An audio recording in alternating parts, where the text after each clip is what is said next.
এইরকম হাঁড়িতে প্রিপারেশান দেখে নিশ্চয়ই বুঝতে পারছো এটা আমি কি বানাচ্ছি। হ্যাঁ, বিরিয়ানি বানাচ্ছি। তবে এটা আজকে নয়, গত রবিবার আমি বিরিয়ানি বানিয়েছিলাম। আমার বোন আর বোনের বরকে বিয়ের পর প্রথম আমি ডেকেছিলাম। তো শনিবার দিন ডেকেছিলাম, শনিবার যেহেতু নিরামিষ ছিল, তো তারপরের দিন রবিবার আমি বিরিয়ানি বানিয়েছিলাম। তো তোমরা আমাকে অনেক কোয়েশ্চেন করেছিলে বোনের বিয়ে নিয়ে, যে আমার ছেলে কেন নিতবর হয়েছিল, বা আমাদের সঙ্গে কীরকম রিলেশান, যে ছেলের বাড়িতেও আমরা যাচ্ছি, মেয়ের বাড়িতেও, আবার যখন আইবুড়ো খাইয়েছিলাম তখন বোনের বরকেও ডেকেছিলাম। হ্যাঁ, আমি বোনের বরের ছবিটা তখন দিইনি, কেননা জানো তো বর্তমান সমাজে বিয়ের আগে ছেলেকে মানে মেয়ের বাড়ির পক্ষ থেকে ডেকে খাওয়ানোটা হয়তো অনেকে ভালো চোখে নেবে না। তো যাই হোক, সব কিছু আনসার আমি তোমাদের আজকে দেব। তো তার জন্য পুরো ভিডিওটা অবশ্যই দেখতে হবে, সঙ্গে দেখতে থাকো আমি কিভাবে বিরিয়ানি বানাই। তো বিরিয়ানি বানানোর জন্য প্রথমে তো চিকেনটাকে ম্যারিনেশন করে রেখে দিলাম, আর এদিকে আমি চন্দ্রমুখী আলুকে গরম জলের মধ্যে সেদ্ধ করতে দিয়ে দিলাম। আসলে কি বলো তো, চন্দ্রমুখী আলুকে প্রেশার কুকারে দিলেই না একটু ঘেঁটে যায়, একটা সিটি দেওয়ার যাই করো না কেন একটু বেশি সেদ্ধ মনে হয়ে যায়। তো যার জন্য আমি কড়াইতে এইভাবে বসিয়ে দিলাম আর বেরেস্তা বানিয়ে নিলাম। তারপরে কড়াইতে তেল দিয়ে, রিফাইন অয়েল দিয়ে আমি বিরিয়ানিটা বানাই সব সময়। তো এই যে দেখো, আমি কিন্তু কোনো ফুড কালার দিচ্ছি না চিকেনের মধ্যে, শুধু একটু রেড চিলি পাউডার দেবো একটু পরের দিকে।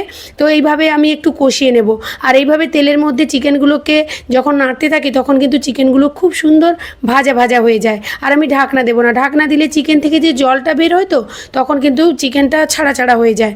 তো এদিকে আমার বোনের বরও চলে এসছে। আসলে কি বলো তো, আমাদের বাড়িটা একেবারেই কাছাকাছি, আমি থাকি টাউনশিপে, আর বোনের শ্বশুর বাড়ি আর বোনের বাবার বাড়ি মানে আমার কাকিমাদের বাড়ি একেবারেই কাছে। তোমরা ভাবছো যে লাভ ম্যারেজ, তা কিন্তু একেবারেই নয়, আমরাই কিন্তু দেখাশোনা করেছি। দেখাশোনা করার পরে 6 মাস পর্যন্ত ওরা নিজেরা কথাবার্তা বলেছে, আমরাই সেই সুযোগটা করে দিয়েছি। আসলে আমরাই চাইতাম যে ছেলে মেয়ে আগে নিজেরা দুজনকে চিনুক, জানুক। হঠাৎ করে আমরা ধরে বেঁধে বিয়ে দিয়ে দেওয়াটা ঠিক নয়। আগে নিজেরা জানবে, কথা বলবে, দুজনকে চিনবে, দুজনের মধ্যে আন্ডারস্ট্যান্ডিং হচ্ছে কি না। হ্যাঁ, হয়তো 6 মাসের মধ্যে সেটা হয়তো পুরোপুরি না জানলেও কিছুটা তো তারা নিজেদেরকে চিনতে পারবে। তো যার জন্য 6 মাস আমরাই ওদেরকে কথা বলার সুযোগ করে দিয়েছিলাম। তো ওরা 6 মাস নিজেরা নিজেদের মধ্যে কথাবার্তা বলার পরে নিজেরাই ডিসিশন দিল যে আমরা বিয়ে করব। তো তারপরে আমরা সমস্ত অ্যারেঞ্জ করা শুরু করলাম।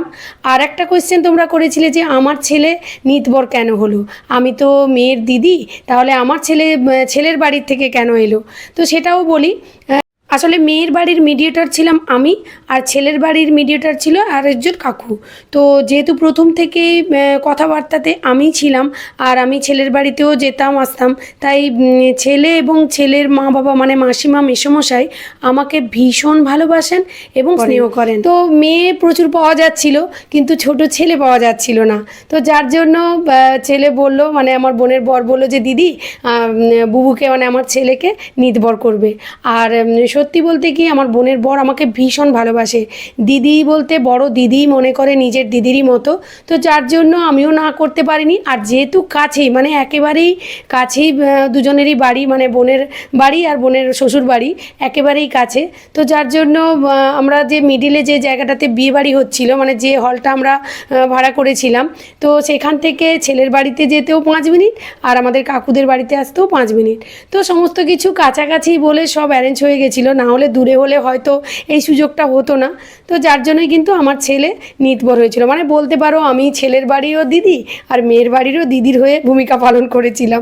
তো যাই হোক, তোমাদের সঙ্গে কথা বলতে বলতে এখানে বিরিয়ানিটাও আমার বানানো হয়ে গেল। বিরিয়ানি তো প্রায় কম বেশি সবাই তোমরা বানাতে জানো, আর বিরিয়ানি শুনলেই যারা বিরিয়ানি লাভার আছো তাদের তো জিভ দিয়ে জল বেরোবেই। তো যাই হোক, যতবারই এসছে ততবারই কিন্তু বোনের বরকে নিরামিষই খাইয়েছি, তো আজকে আমিষ খাওয়াবো। আসলে ওরা যতবারই এসছে কোনো না কোনো বার তিথি পড়ে গেছে, তো নিরামিষ এই জন্য খাওয়ানো হয়েছে। তাছাড়া আমার বোন এমনিতেই মাছ খেতেও পছন্দ করে না, তো ওই জন্য ওর জন্য চিকেনই ও পছন্দ করে, যার জন্য ভাবলাম যে চিকেন কষা হবে আর বিরিয়ানি করব। তো এই যে দেখো, আমার মোটামুটি প্রায় প্রিপারেশান হয়ে গেছে। তো বিরিয়ানি করতে খুব বেশি ঝামেলা হয় না, সব কিছুই তো রেডি করা থাকে। তো দারুণ হয়েছিল ওই দিন, বিরিয়ানিটাও দারুণ হয়েছিল, আর আমাদের আড্ডাটাও জাস্ট অসাধারণ হয়েছিল।